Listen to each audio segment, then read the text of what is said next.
শিব ধ্যানে থাকেন আর বিশ্ব ধ্বংসের পথে চলে যায়। তাই শিবের সম্পূর্ণতা আসে শক্তির মিলনে। এখন প্রশ্ন, শিবের জন্ম আসলে কি? শিব কি মায়ের গর্ভে জন্মেছেন?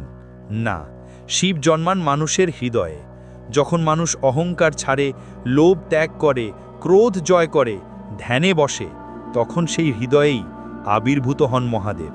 শিব কোনো মন্দিরে সীমাবদ্ধ নন, তিনি পাহাড়ে, নদীতে, বাতাসে, আগুনে সর্বত্র বিরাজমান।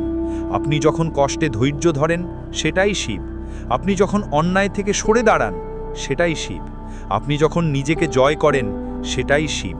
মনে রাখবেন, শিব কোনো কাহিনীর চরিত্র নন, তিনি জীবনযাত্রার পথপ্রদর্শক। তিনি কোনো ইতিহাসের দেবতা নন, তিনি চিরন্তন সত্য। তাই যিনি জন্ম নেননি, তার জন্ম হয় আপনার বিশ্বাসে, আপনার কর্মে, আপনার হৃদয়ে। ওম নমঃ শিবায়।